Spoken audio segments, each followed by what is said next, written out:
Hey everybody, welcome back to the Dungeon Dive. Daniel here. I hope you are doing well, and if you're not, I hope you are soon. All right, so this is going to be the final installment of our look at MORK BORG with the Solitary Defilement solo rules. And so if you remember last time, we went through the city of Pigskin Port.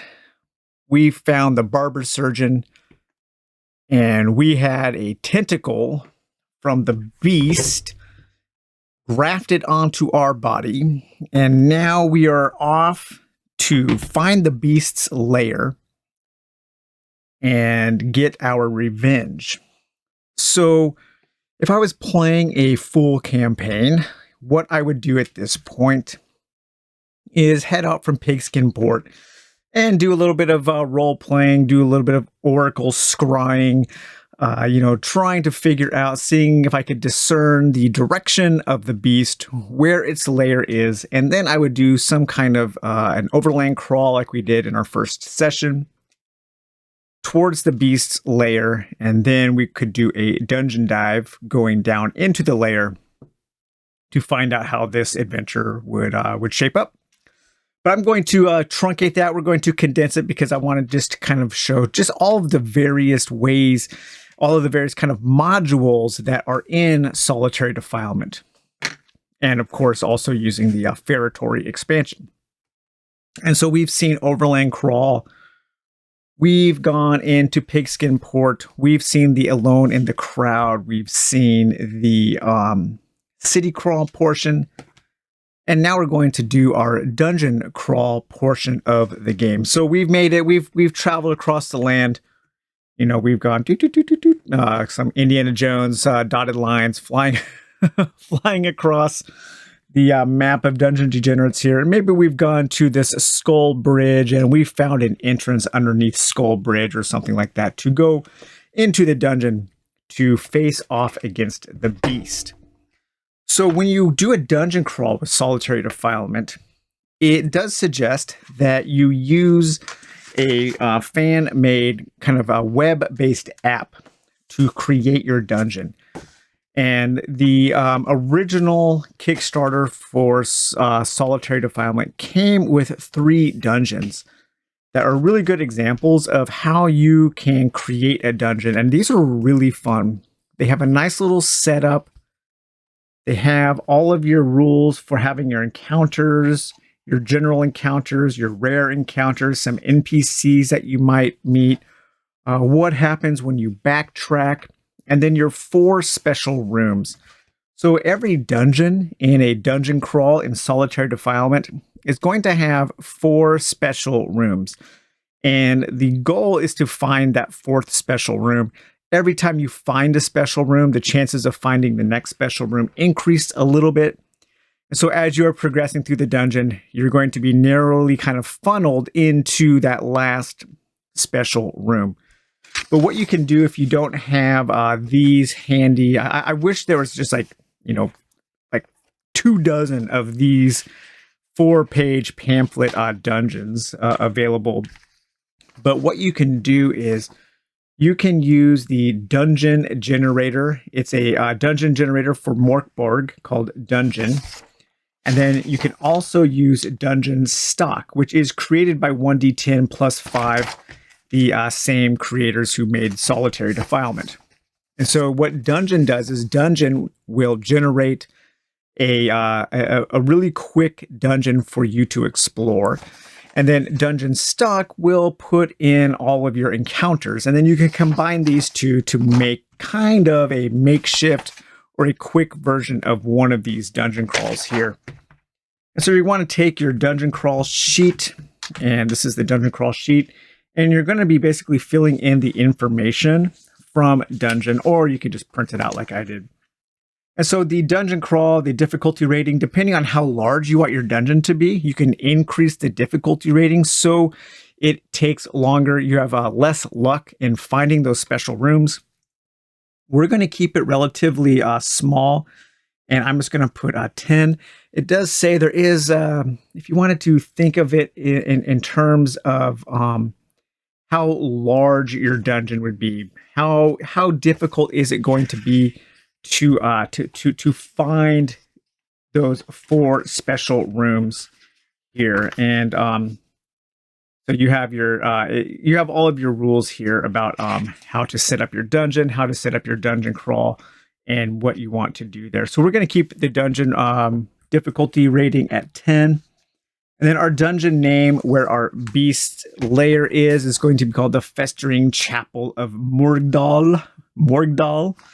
Then if you want to flesh out your adventure with some role-playing ideas, the dungeon generator does spit out some interesting things. I probably won't be using them for this certain adventure because I already have some ideas in my mind. But you could say that, let's see, so the status is still active. The entire dungeon is slowly sinking. So that's kind of cool. That kind of gives you like a time limit if you wanted to say, okay, the entire dungeon is sinking. So maybe I have, 20 turns to get in and get out. Who or what dwells here now?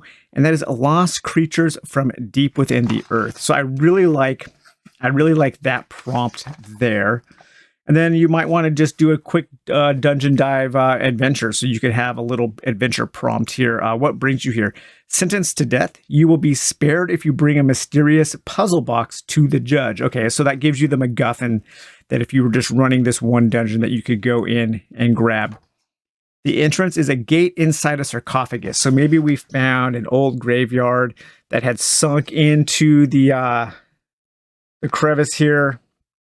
And we went over the skull bridge and we were able to go down inside this this graveyard that is kind of in the side cliff walls there. So we found that sarcophagus. We found the entrance to the Festering Chapel of Morgdal. If you wanted to have an encounter before you went into the dungeon, you can say here is guarded by a tangle of withered tendrils. They come alive. So I was thinking, like, if you wanted to expand on that, and you had this creature here, this beast who has a wealth of he's well endowed with tentacles coming out of his head. So you could say maybe those are like these long tendrils that he has control over, or something like that. And then distinctive features, black prism, which twists all powers. Okay, well, we don't really have any powers. So if you did have some powers, if you had some scrolls that you were using as spells in the game, well, then that could give you maybe, when you shot off a spell, when you used a scroll, maybe there was like a 50% chance that you would just roll randomly to see what the spell did, and your scroll would randomly become another power. That could be a really fun adventure, especially for those of you who know the powers. One of the funnest things in BORG is the spells, is using the powers, because they are so absolutely powerful and crazy. And you just kind of like never know what they're going to do.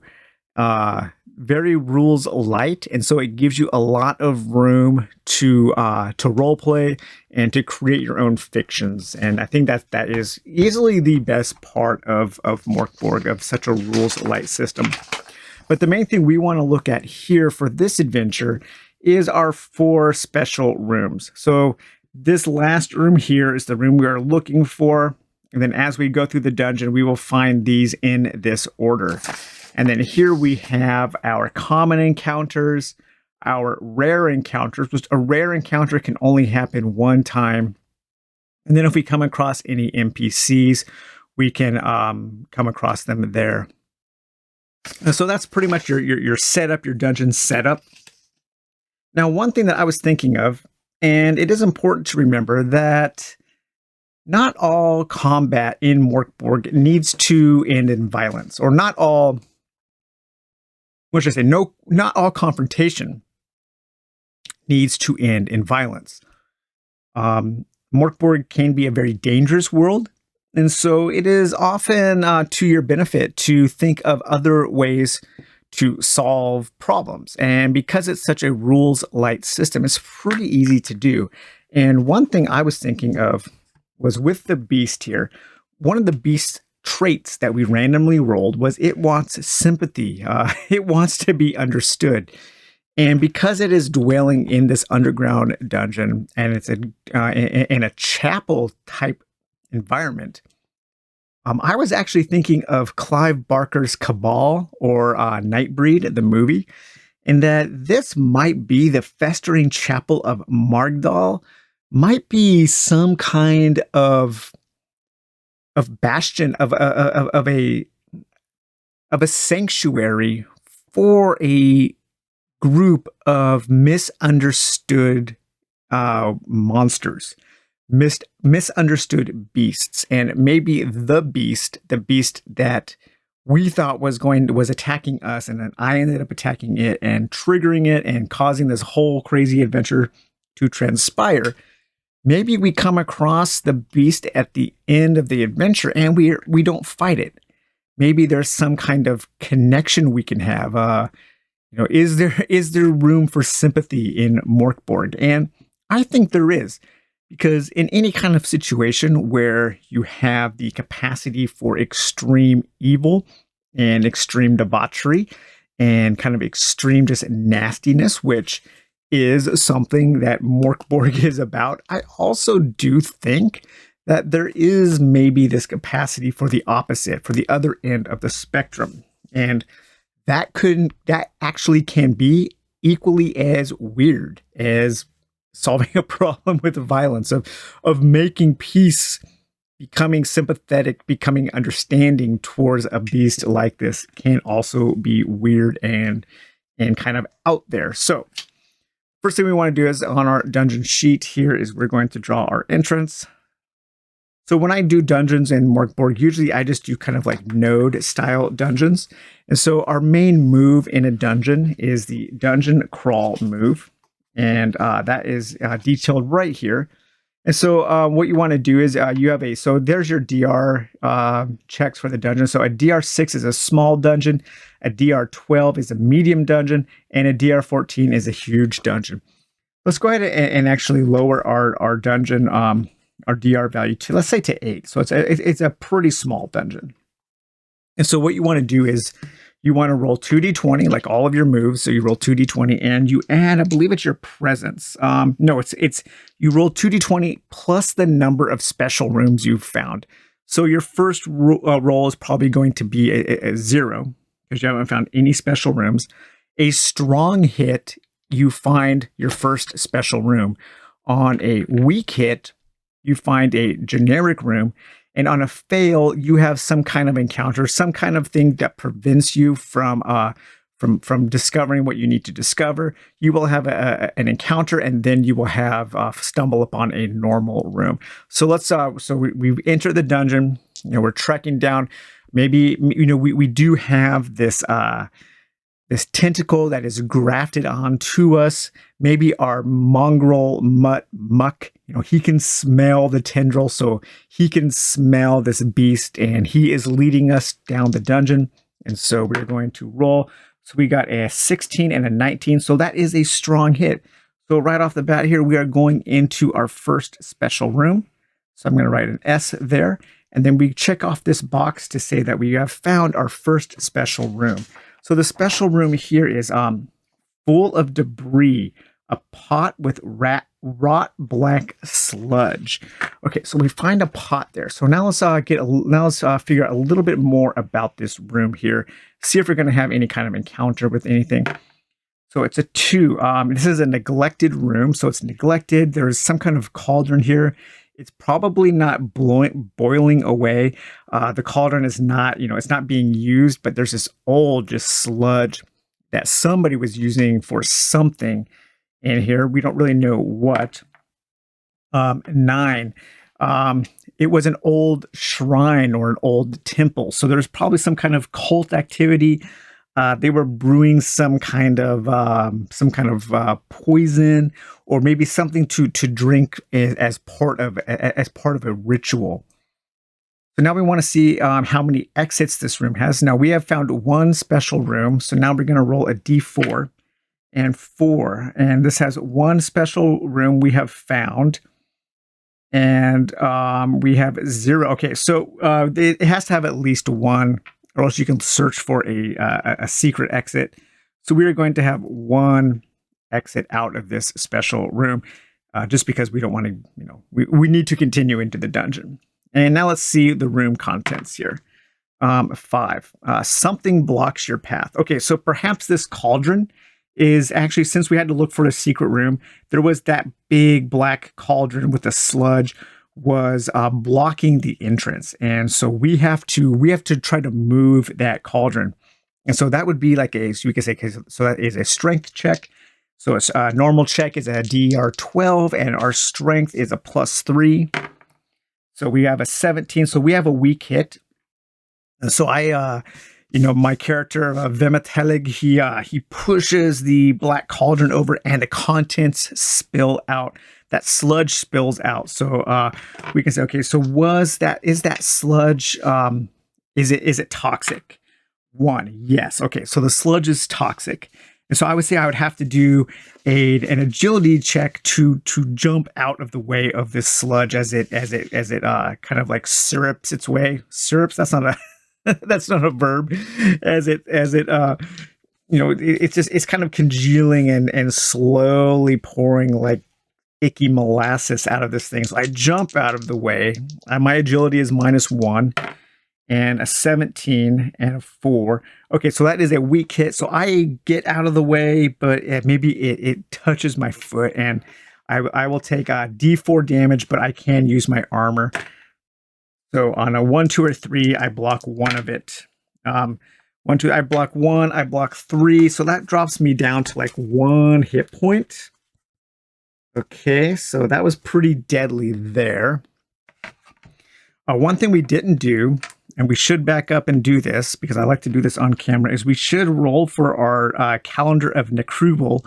And let's say it took us 4 days to get to this dungeon. So we're going to roll a d6 4 times. Once, twice. Okay, so there we finally have our first misery. So let's see what happens on our first misery here. So this would have happened before we entered the dungeon. We have some misery, and we have a 61 is our first misery here. So 61 from Psalm 6. You shall know the last day is come. The sun shall set and never rise. Okay, so that's kind of ominous there. And so now we want to roll. We want to cross off one of our miseries. And we have 2 more rolls, so we're going to keep on with the D6. All right, and okay, so no more miseries there. So we are in this first room, and we did tip over that cauldron. I did take some pretty significant damage. So I think I need to rest here in this dungeon. Luckily, this room should be pretty safe to rest in. So we're going to take a camping action. So that means we're going to have to roll on the chart again. I'm going to have to eat some food. So this is going to be a DR 12 here. Okay, so we easily have a really good night's sleep. And so I can restore D6 hit points and 5. Okay, so I go up to full health here, back up to 5 hit points. Thank God for that. Okay, so that was our first special room. Nothing really happened that night. I do need to cross off more food. And now we need to roll again for the next day. And it is a 4. Okay, so now we're going to continue exploring into the dungeon. And we have a DR 12 plus the number of special rooms we found. So we found 1. So we're going to add 1 to each of these. We have 11, which is a 12. Okay, we have another special room. So this dungeon is, as we planned it, quite small. So we have our special room 2 there. So we'll mark that off. And let's see what this says. Special room 2, piles of feathers, a fistful of caltrops thrown on the floor. Okay, so this is some kind of test here.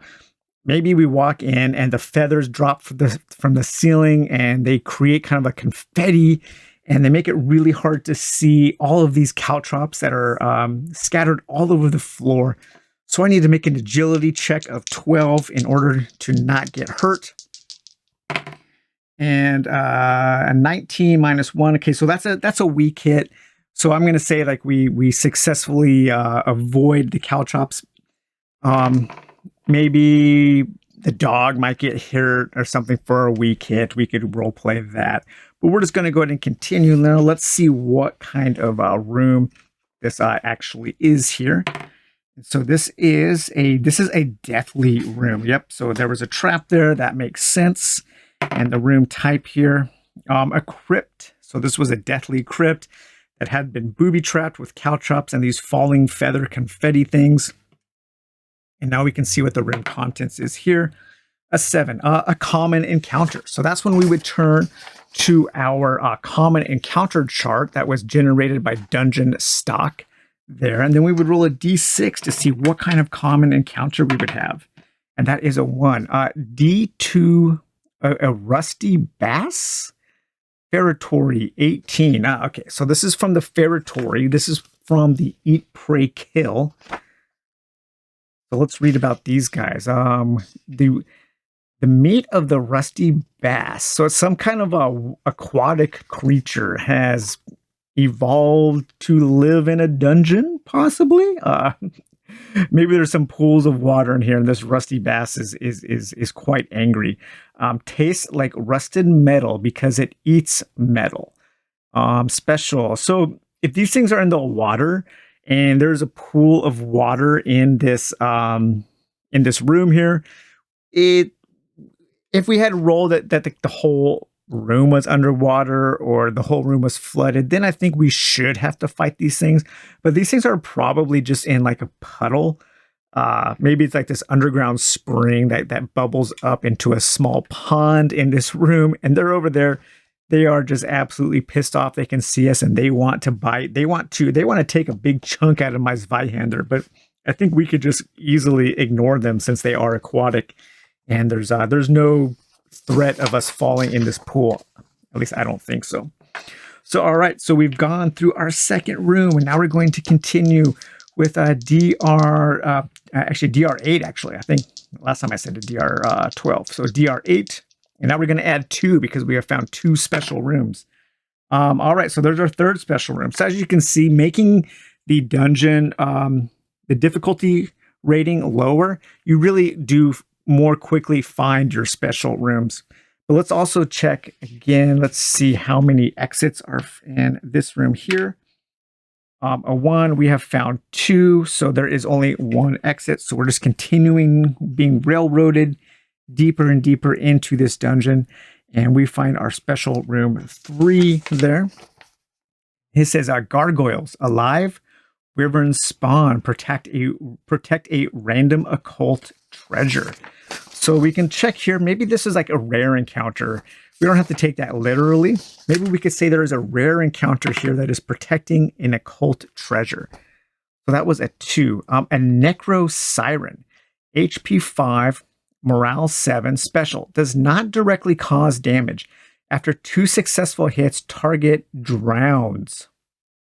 Holy crap. Okay. So I need to, so it's going to like cause me to like my lungs to fill up with fluid if I don't kill it in 2 rounds. Okay, so it's not going to directly attack me, so I don't need to roll for initiative because it's just like, it's like this spectral necro siren that is summoning some kind of spectral fluid into my lungs, so I need to attack it. So I'm going to do, it's a DR12 strength plus 3 attack here. There's an 8. I had an 8 there, plus 3 is 11. So I fail to hit it with my Zweihander. However, and my muck can go up and try to bite it. And it has a plus 0, so just a straight 12. And muck misses. Okay, so now this is round 2. So we need to kill this thing right away here. So I'm going to add a plus 3 here. There we go, a 15. So I hit it with my Zweihander, and my Zweihander does 10 points of damage. Let's hope we get enough to kill it. And 8. Okay, so I slice the Necro Siren in half. Falls to the floor. I start to choke and cough a little bit, but I kill it before my lungs fill up with fluid. And then we can check here on our occult treasures, which is a D10. So let's see what this thing was protecting. 5. Vampiric Ferba. Okay, Vampiric Ferba. Heals you as it harmed your target. But beware, after stealing a total of 6 HP, test presence, or become addicted, You must then test presence DR12 daily. Fail, and you must stab someone with the knife before the next sunrise, or wither to ash and die as the sun rises.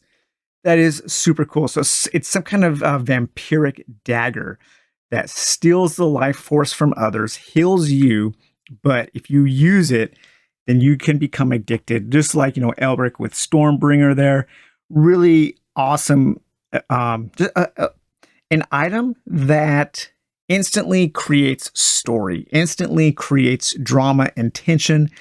And that is one of my favorite things about BORG is everything. The rules are so simple, and it is so easy to add theme, to add atmosphere, and to add fiction to everything that happens. So that is super cool. I don't know if I'm going to use that weapon or not, at least right now. But I would continue like this until we find that final room. And that final room would be the almost impossible to breathe. Wall holes shoot out poisonous arrows. Okay, so I'm going to this final room. We're just going to kind of truncate this. And so let's see an agility check of 12 to see if I can dodge the poisonous arrows. Yes, I do dodge the poisonous arrows, a 17 and a 12 -1. So that's a weak hit, but I do dodge the poisonous arrows. And maybe I fall as I'm trying to dodge them, and I get up, and I am right. I look up, and there, standing in front of my path, is the beast. And you know what we didn't do in that last combat? I totally forgot. I knew I was going to forget, was to roll to see if the tentacle that we had poorly grafted onto our body, if it had a mind of its own and maybe attacked me. So let's remember that. So we walk into the final room, and we see the beast here. We see its tentacle, and it doesn't immediately attack us, but let's say on an even, the tentacle recognizes its master here, and the tentacle will start to force me. It pulls along the ground to drag me towards the beast on an even. Okay, so that's what happens. So the tentacle is dragging me towards the beast. Perhaps the beast opens its maw to re-ingest the tentacle. So I need to try to dodge that, and that's going to be our DR12 agility, a -1 here, a 9. All right, no. So the thing is the tentacle is now in its gaping maw. And all it wants is sympathy. It's not trying to attack me. It's trying to reabsorb its lost limb.